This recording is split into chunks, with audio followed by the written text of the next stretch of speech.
ആ സാരി നന്നായിരുന്നു കേട്ടോ. എനിക്ക് ഭയങ്കര ഇഷ്ടമായി. പക്ഷെ സുഖേട്ടന് ഇഷ്ടമായില്ല. പുള്ളിക്ക് ഇപ്പോഴത്തെ ഫാഷനെ പറ്റി വല്ലതും അറിയോ? സുഖേട്ടൻ പറയാ സാരി വെറും തല്ലിപ്പുള്ളിയാണെന്ന്. സുഖേട്ടനെ ഞാൻ ഒത്തിരി ചീത്ത പറഞ്ഞു. ആരെങ്കിലും സ്നേഹമായിട്ട് എന്തെങ്കിലും തന്നാ നമ്മള് കുറ്റം.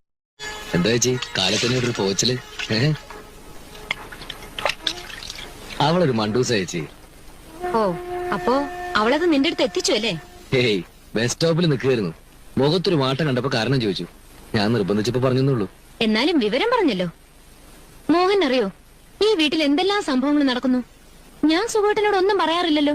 ഈ കാതി കൂടെ കേട്ട് ഈ കാതി കൂടെ വിടും. നമ്മളെ തമ്മിൽ അടുപ്പിക്കാനാ ശൈലജയ്ക്ക് ആഗ്രഹം. എന്താ ചേച്ചി ഇത്? ഞാൻ പറഞ്ഞിട്ടില്ല അവള് ഒരു മണ്ടൂസും പാവമാണെന്ന്. എനിക്കും അങ്ങനെ തോന്നിയിട്ടില്ല. ഇന്നാളെ ഒരു ദിവസം സുഖേട്ടൻ ഓഫീസിൽ നിന്ന് വരുമ്പോ അവൾ ആ നടുവിലത്തെ മുറിയിലിരുന്ന് കാലുമ്മ കാലും കയറ്റി വെച്ചിട്ട് മാഗസിൻ വായിക്കുക. എന്നാ സുഖേട്ടനെ കണ്ടിട്ടൊന്ന് അനങ്ങ്. ശൈലജയോ? എന്നാ അവള് തീർച്ചയായിട്ടും സുഖേട്ടനെ കണ്ടു കാണില്ല. അപ്പൊ ഞാൻ നുണ പറയണമെന്നല്ലേ? മോനാ, അവക്ക് എന്നെയോ സുഖേട്ടനെയോ ഒന്നും പേടിക്കേണ്ട കാര്യമില്ല. കാരണം അവക്ക് ജോലിയുണ്ട്. നിന്റെ ഭാര്യ നീ ന്യായീകരിക്കില്ലുള്ളൂ. എന്നാലത് അവൾ അപ്പൊ തന്നെ ഭർത്താവിന്റെ കാതിൽ. സുഖേട്ടനോട് ചോദിക്കാതെ ഒരു 5 പൈസ പോലും ഞാൻ ചെലവാക്കാറില്ല.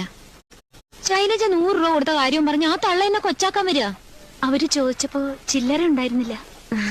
ശൈലജ ശമ്പളക്കാരി ആയതുകൊണ്ട് ഇതിനൊന്നും മോഹനന്റെ സമ്മതം ചോദിക്കേണ്ട ആവശ്യമില്ലല്ലോ, അല്ലേ? നോക്കിയേ,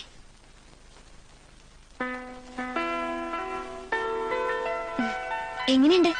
കുഴപ്പമില്ല. അത്രേ ഉള്ളൂ? നന്നായിട്ടില്ലേ? ആ, കൊള്ളാം. ഇനി ക്രീം നിറത്തില് വേറെ ഒരെണ്ണുണ്ട്, അതിട്ടോണ്ട് വരട്ടെ? കുറച്ച് കഴിഞ്ഞു പോരെ, എനിക്ക് സ്വല്പം ജോലി ഉണ്ടായിരുന്നു. സുഖേട്ടാ, ഇനി മുതൽ ദിവ്യമോള് സുഖേട്ടന് അച്ഛാന്ന് വിളിക്കില്ല. അയ്യോ, അതെന്ത്? എന്നെ അമ്മാന്നും വിളിക്കില്ല. പിന്നെ സുഖേട്ടൻ ഡാഡി, ഞാൻ മമ്മി. ലോകം ഒരുപാട് മുമ്പോട്ട് പോയി സുഖേട്ടാ. കിണറ്റിലെ തവളകളെ പോലെ നമ്മൾ പരിഷ്കാരം അറിയേണ്ട ജീവിക്കേണ്ട കാര്യമുണ്ടോ? എന്നാലും പെട്ടെന്ന് അങ്ങനെ ഒരു മാറ്റം വേണം. വേണം. ഹായ്, ഇത് നമ്മുടെ കാറാണ് സുഖേട്ടാ. അതെ. അയ്യോ, എനിക്ക് സന്തോഷായി. മോളെ, നമ്മുടെ കാറാ. എന്തിനാ ഗേറ്റ് തുറക്കുന്നേ? അകത്ത് കയറ്റണ്ട, കുറച്ചേരം വെളി കിടക്കട്ടെ. 4 ആള് കാണട്ടെ സുഖേട്ടാ നമ്മുടെ കാറ്. എങ്ങനെയുണ്ട്? കാർ ഇഷ്ടപ്പെട്ടോ? അസലായിരിക്കുന്നു. ഇനി ഇപ്പൊ ഇത്തിരി മോശമായി തന്നെ എന്താ, ഒരു കാറായല്ലോ. ഈ കോളനിയിൽ നമുക്ക് തലയുയർത്തി പിടിച്ച് നടക്കാമല്ലോ. അതെന്താ?